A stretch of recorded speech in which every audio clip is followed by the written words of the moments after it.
I believe I've been a devoted wife and mother all these years. I've always prioritized the family, but now, just this once, I need to do something for myself. I need to feel like a confident, desirable woman in control of her life. Do you not feel desirable with me? I inquired, realizing I sounded pathetic. I express my love for you constantly. I believe I consistently make you feel desired. I still crave you, and I don't think I'm subtle about it. You do, and I appreciate that. But this is about something else. I still crave validation for my ego from men other than you, Bob. It's gratifying to be noticed by other men. It's exhilarating to imagine that another man desires me in that way. Doesn't it make you feel good when you catch a woman looking at you or flirting with you? I'm not unlike anyone else. I enjoy being looked at, desired, and after all this time, I desire no more than that. I yearn for the experience of going out on a date, being treated to dinner and wine, then pursued and desired by a different man, just for one night. Not love, just desire. One night, then I would return home to you and be yours, be a devoted wife and mother for the rest of my days. You're far from just a devoted wife and mother to me, Blondie, I countered. You're my everything. I can't bear the thought of you being with another man. I refuse to let you go to another man. You keep saying you love me. Why not demonstrate your love by granting me this? I know it's a lot to ask, perhaps the biggest ask, and it would mean everything to me if you were to allow it, she insisted. No. It would be really silly for me to say yes to that. If you really cared about me, you wouldn't have even asked, I said. Haven't I been a good husband to you and a good dad to our kids? Shouldn't that count for something? But you had more partners than me before we got married. I just want things to be fair, she argued. Well, we never really talked about how many people we've been with before we got married. All we talked about was promising to be faithful after we got married. And just so you know, I've only been close with 4 women in my life, including you. So it's not like I've been with a lot of people, I explained. Oh, I always thought you had much more experience than me, she admitted. You seem to know so much more than I do. I've done a lot of reading on the subject. I want to make you happy in every way I can, I said. So you're still firmly against it then? She inquired. Not only am I firmly against it, but I'll be contacting a lawyer first thing Monday morning to begin divorce proceedings, I declared, noting the shock on her face. But, she stuttered, I understand this must have been difficult for you to ask for, which tells me you're serious about it. That also tells me you won't give up easily, I said. It means you might eventually try to do it behind my back.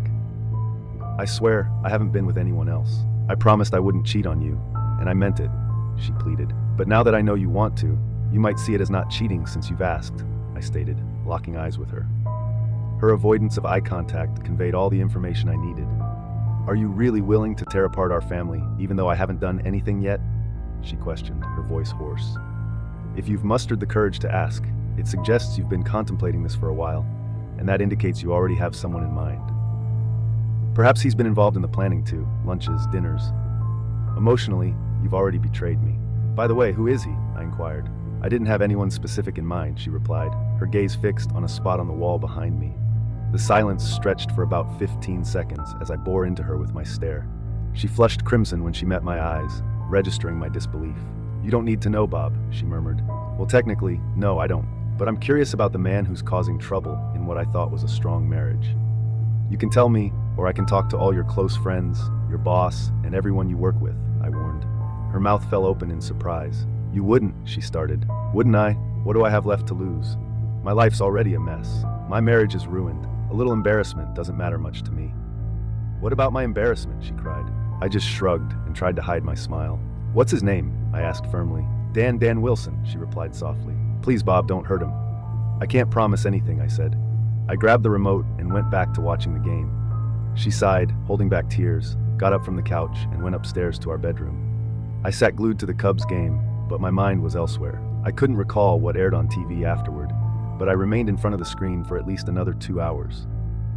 Despite my efforts to conceal my emotions from my wife, the truth was, I felt utterly devastated. I had no inkling that she was contemplating being unfaithful. Looking back, I realized I should have noticed signs of her discontent with me or our life together.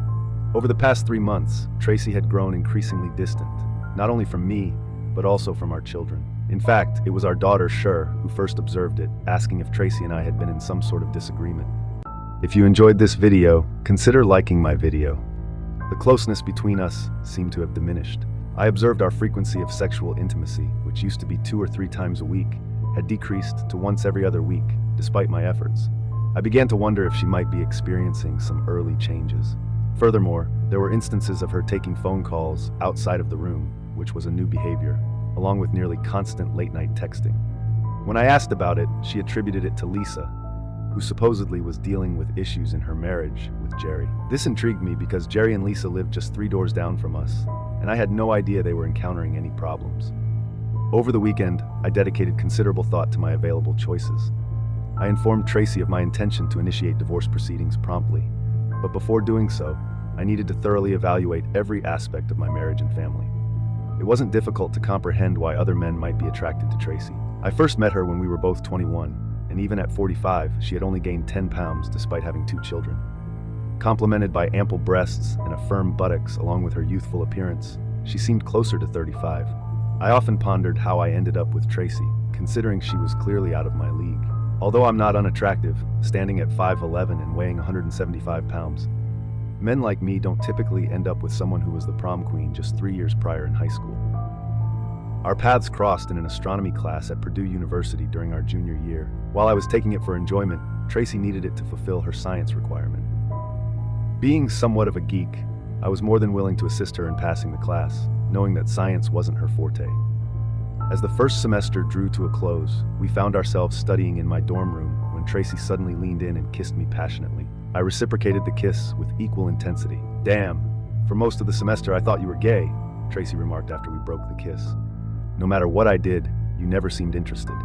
I was definitely interested, but I had no clue it was mutual. "I was just trying my best not to drool over you," I replied. We immediately entered into an exclusive relationship. I didn't have much experience in bed, but it seemed really important to her. She never complained and seemed to like everything we did, probably because I read a lot about it. While my friends were into adult movies, I studied what they did in them. Tracy found it helpful right from the start. During our second time together, I was able to make her pass out with something I said. Don't miss out on the journey to 1,000 subscribers. Hit that subscribe button now and be part of something big before everyone else. When she woke up 2 minutes later, all she could say was, "I love you, Bob." 2 years after we finished school, we got married. 3 years later, our son was born, and then our daughter. We were doing well financially. I worked in IT, and she was a banker after she went back to work when our youngest started school. Our son was getting ready to start college at Ohio State in a couple of months, and our daughter was almost a senior in high school. In just 2 years, we would be empty nesters. We'd been talking about our future plans, including travel, for the past few months. I had been in love with this woman for nearly 23 years. On one hand, ending it all because she requested permission to cheat. She might resort to doing so behind my back, especially since she disclosed it to me and didn't perceive it as cheating. Though I did. Moreover, there was the issue of her already engaging in an emotional affair with Dan Wilson and planning this act of physical infidelity together. Could I ever forgive that? I immediately contacted a divorce attorney on Monday morning and scheduled an appointment for that Thursday afternoon. Meanwhile, Tracy attempted to convince me against filing for divorce. "We haven't done anything, Bob." "We won't," Tracy pleaded. "Is it because you genuinely don't want a divorce or because you know it's wrong?" I inquired. She avoided eye contact and remained silent. "You're still hoping I'll change my mind and allow it, aren't you?" Her hopeful expression sadly confirmed our inevitable fate. I had Tracy served with divorce papers a week after meeting with my attorney. We resided in a no-fault state and had similar incomes, simplifying the financial aspects. With the children nearly grown, arrangements would be made gradually, with a non-custodial parent responsible for child support for a year. The plan was to sell the house and divide the proceeds, wrapping up our 21-year marriage. However, things didn't proceed as smoothly as anticipated. Tracy retained a skilled attorney who persuaded the judge to mandate 4 counseling sessions, with the possibility of more if deemed necessary. The counselor, a woman in her mid-30s, shared the viewpoint of my children and Tracy. If my wife hadn't committed adultery, why was divorce deemed necessary by me? I relayed to the counselor the same sentiment I shared with Tracy and my children, that I viewed her proposition for extramarital relations as a breach of our marital vows. As a result, I no longer felt I could trust her as my spouse. Though I may still harbor some love for her, I couldn't remain married to someone I couldn't trust. "But I won't ever entertain such an idea again, Bob. I only need you," she implored repeatedly throughout the majority of 2 counseling sessions. "You're set in your decision, aren't you, Mr. Rasmussen? Your conviction is clear in your case," remarked the counselor toward the conclusion of the second session. "I will cease prolonging this charade and advise the judge to proceed with the divorce unimpeded. While my personal opinion holds no weight, I'll offer it nonetheless. I believe you're making a grave error here. Your wife hasn't engaged in infidelity, at least not physically. So it appears that marriage counseling would be worthwhile to salvage your long-standing relationship. Your wife seems ready to do whatever it takes to keep your marriage and family together. I felt uncomfortable hearing this. I really care about Tracy. I didn't decide to end our marriage easily, Dr. Baker.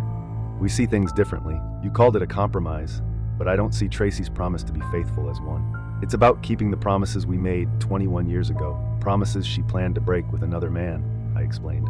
When Tracy told her parents about our divorce, they were furious. The day after Tracy told them, my mother-in-law called me and started yelling insults non-stop for 15 minutes straight as soon as I answered the phone. My father-in-law, usually the voice of reason, wrested the phone from her amidst her continued shouting.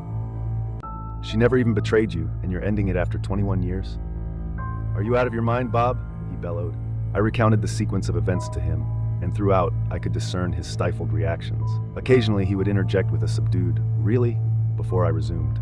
By the end of our conversation, he appeared diminished in spirit. With a final apology, he quietly ended the call. The following week, I relocated to a nearby 2-bedroom apartment, while my daughter chose to remain with my wife until she started college the following year. I thought the extra room might prove useful if either of the kids wanted to stay over. Despite understanding my reasons for divorcing their mother, both children were upset with me. A few days after moving into my new place, I had a cordial phone chat with my neighbor Jerry. I let him know that his wife Lisa seemed to have played a role in my wife's plans with Dan Wilson. Tracy had mentioned that there were issues between Jerry and Lisa. I assured Jerry that I didn't suspect him of being involved in the breakdown of my marriage, but it seemed like Lisa might have had a hand in it. Given Lisa's closeness to Tracy, I couldn't help but wonder if she was also arranging something with another man. "Oh damn," Jerry muttered on the phone. "So you're saying I might be in trouble too? Does your lawyer offer group discounts?"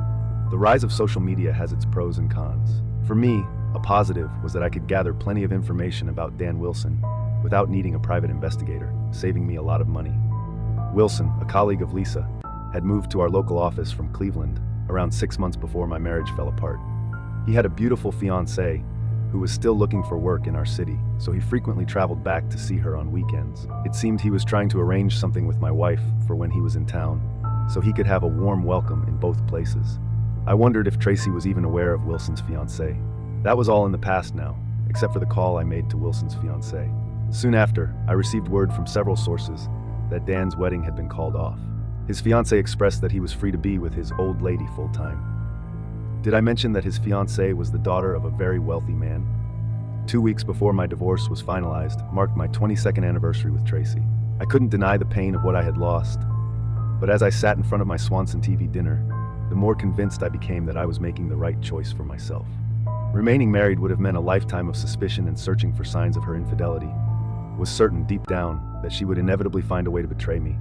She couldn't stand losing and would view not getting her way as a defeat that needed correcting.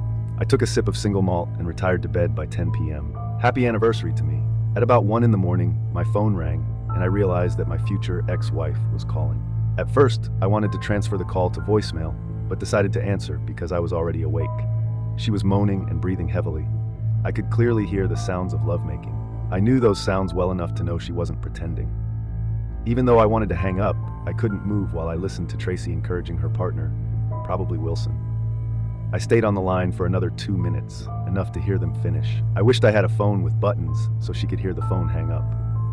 At that moment, all my doubts about getting divorced disappeared. Following my lawyer's advice, I had gotten into the habit of recording all my conversations with my wife. As I sat there, feeling nervous, I called my in-laws. When my father-in-law answered, I played the 3-minute recording for him before hanging up. I was sure there wouldn't be any more unpleasant exchanges like that in the future. Unlike my wife, I didn't seek solace in the company of others until after the divorce was finalized. It was over a year before I took another woman to bed. Admittedly, my social life suffered. It had been 24 years since my last date, and with no intention of dating again, I hadn't kept up with the scene. That turned out to be a grave mistake, as the dating world had evolved rapidly, leaving me behind. I acknowledged that part of my hesitation to date stemmed from fear. I dreaded the possibility of another emotional blow. I had loved Tracy deeply, and her betrayal blindsided me completely, without even a hint of warning. One noticeable change I observed since my last stint in the dating world was the shift in women's attitudes. Back then, it was typically one-sided. The man took the lead, choosing who to pursue, asking them out, planning the date, and footing the bill. Nowadays, it seems like women are taking on more assertive roles in dating. sometimes initiating the pursuit themselves and having opinions on how the date should unfold. They even occasionally contribute financially. At times, I felt like a relic, trying to keep up with the pace of modern dating dynamics. Being back in the dating scene revealed to me that Tracy's sudden selfishness wasn't an anomaly. Alongside this newfound empowerment, women in today's dating scene appear to be more focused on themselves, many prioritizing their own desires, sometimes at the expense of their partners. It's a me-first mentality that I've encountered all too frequently, and it's a recent development that I've witnessed firsthand. I will not complain about the physical side of intimacy with a 20-year-old woman. Of course, it was quite intense at first, and I thought I might have strained a couple of muscles.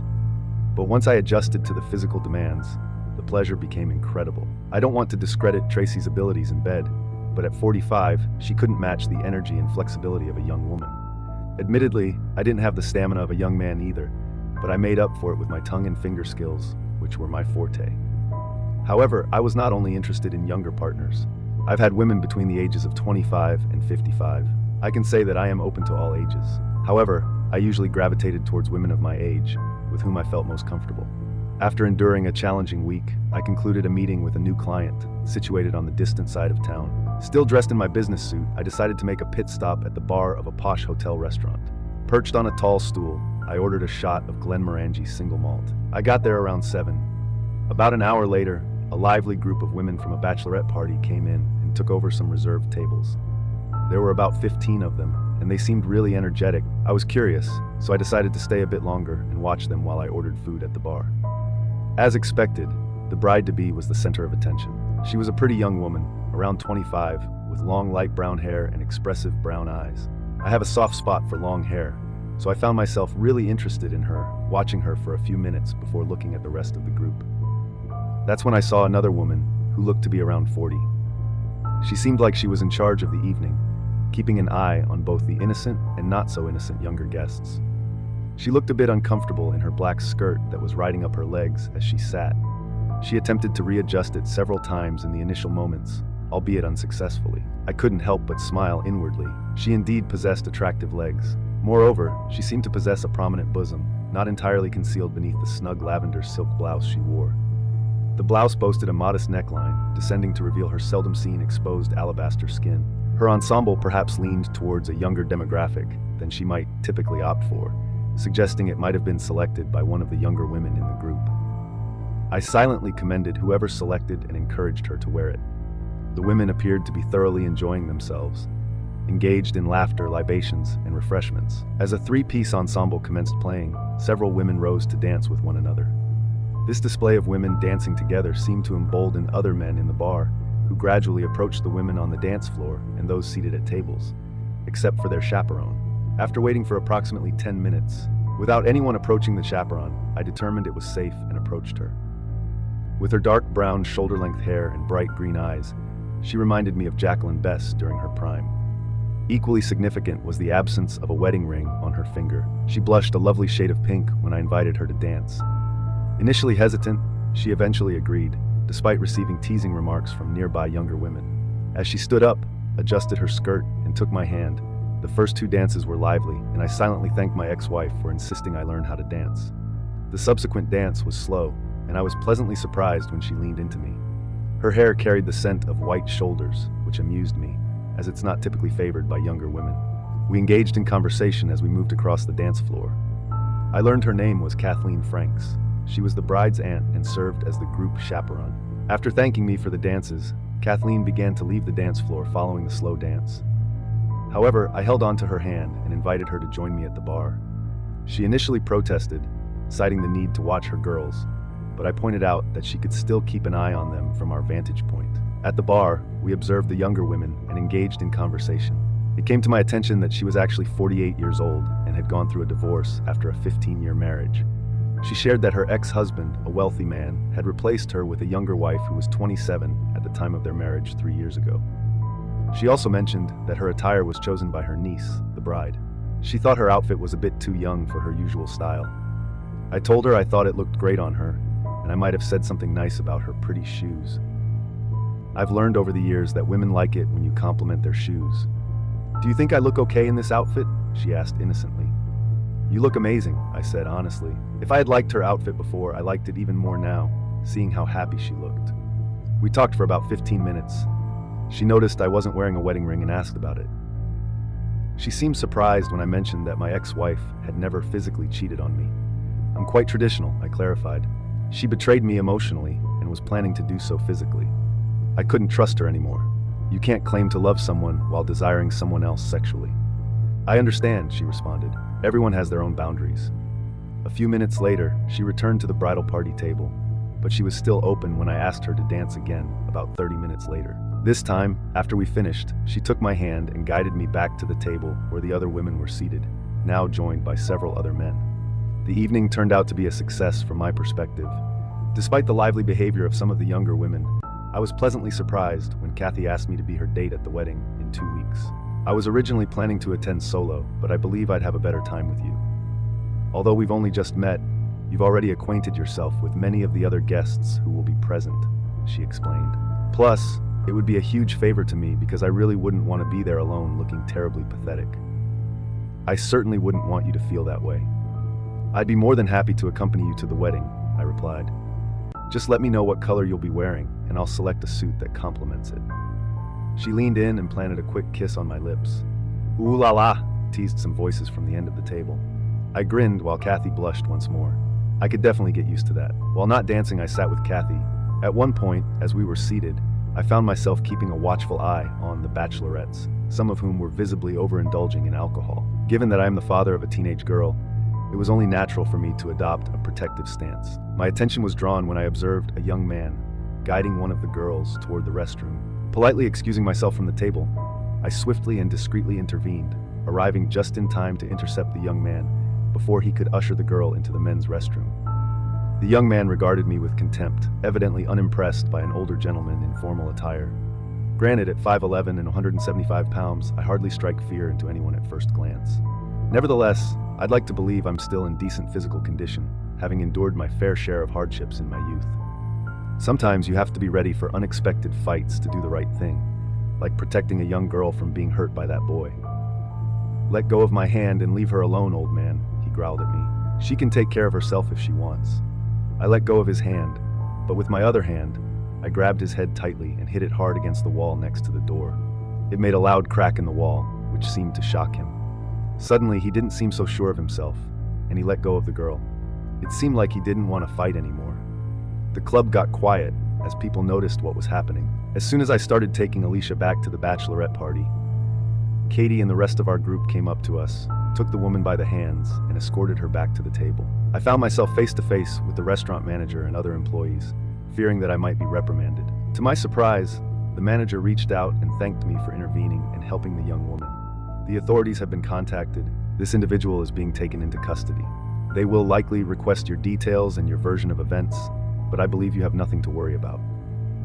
By the way, your drinks for the remainder of the evening are complimentary. Thank you once again, he stated. Wow, that was quite the ordeal, remarked Wanda, the bride-to-be, as I returned to the table. Thank you for being attentive to more than just Aunt Kathy. How did you spot that? Kathy inquired. I'm supposed to be keeping an eye out, but I was completely oblivious. I feel terrible about it. Don't blame yourself. It's easy to lose track of 14 girls in a bar if you're not a professional security guard or a dad. Dads, well, most of us, possess what I like to call dad vision.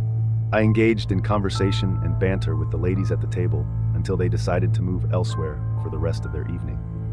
Saying goodnight, I shared a gentle kiss with Kathy, feeling pleased with myself and having her contact information saved in my phone.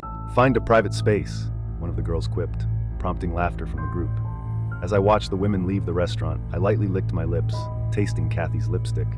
Returning to my original spot at the bar with my drink, the bartender remarked, "Looks like things went well for you." "Who would have thought?" I replied with a laugh. "A bachelorette party. Give me one more drink to toast my good fortune before I leave." My newfound companion, Shah, the bartender, received a generous $120 tip for the evening. Kathy donned a light blue dress for the wedding, so I opted for my dark blue pinstriped suit. I wore what I thought was the right outfit for the room. We looked good together, and some of her family members liked how we looked.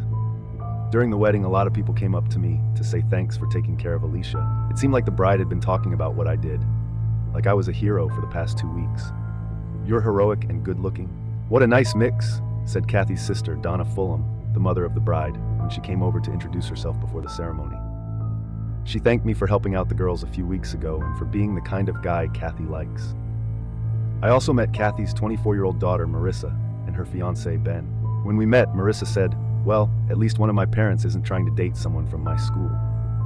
She warned me that her dad probably wouldn't like me if he met me. By the end of the party, I felt sure that Kathy and I had a future together. I introduced her to my children a month later. While my son quickly warmed up to her, my daughter remained somewhat distant. She harbored some resentment towards me for divorcing her mother, despite her mother not having cheated on me. However, my son understood the situation. With his own serious girlfriend, we had a thorough conversation about fidelity and its importance to each of us. One night, my wife Kathy and I entered retirement a few years back. To mark our 25th anniversary, we embarked on an Alaskan cruise. Using a daily Key Allison Astral Glide, we engage in intimacy every morning before starting our day. At our stage in life, it's more about fostering a connection than purely physical intimacy. All three of our children have tied the knot and are thriving, blessing us with a total of 6 grandchildren. I've only talked to my ex-wife a few times since we got divorced. It's mostly been during our kids' weddings and holidays. She's gotten married and divorced again since then, and she often blames me for her situation. She keeps telling our kids that I never cheated on her during our marriage. Some people just don't understand. Second story. My wife cheated on me with a younger man and continues to talk to him. This is pretty raw still, but I was coming home with my wife, 49, when she got a text message and the car announced, "You have a message from George." I, 54, asked her, "Who was George?" She wouldn't say and wouldn't let me see the message and admitted she had an affair. She left, said we were over and was gone while my whole world exploded on me. She came back and we talked. She said she didn't know if she wanted to stay together, but would give it a try. She also asked me to show her how to block George's number. That same day, she said she left her purse in her car and was gone for a bit. So I went to check and found her texting George. I called her out on it and she said, "I just blocked his text. I didn't say I would never talk to him again." She got mad and drove off. Months ago, she asked me to set up her phone so she could be tracked on Google Maps for safety. I didn't follow her, but she texted me, saying that by telling my family and our son, I had embarrassed her. She wanted a divorce, but we agreed to live together because neither of us could afford to move out. Today, she said she's willing to go to counseling, but still wants to talk to George because he's her only friend. I told her I don't care, and I'll see if she keeps talking to George. If she does, I'm ending things, but I'm stuck in the apartment with her until August. She's only known the guy for less than 10 days, but they seem to have become close friends, which I think is unacceptable. I can't even express how I feel. I haven't cried in so long, but now I am randomly crying and feeling so much despair, humiliation, and loneliness. I don't trust her or anyone else, for that matter. She went to take our son to an appointment, and I obsessed over whether she was talking to George. I thought about killing myself, but the thought of her and George spending my life insurance bothers me to no end. I now am just waiting to talk to the counselor to vent my feelings. I still loved my wife and told her I could forgive her, but she needs to talk to me and quit this crap with George. She hasn't given me a straight answer yet.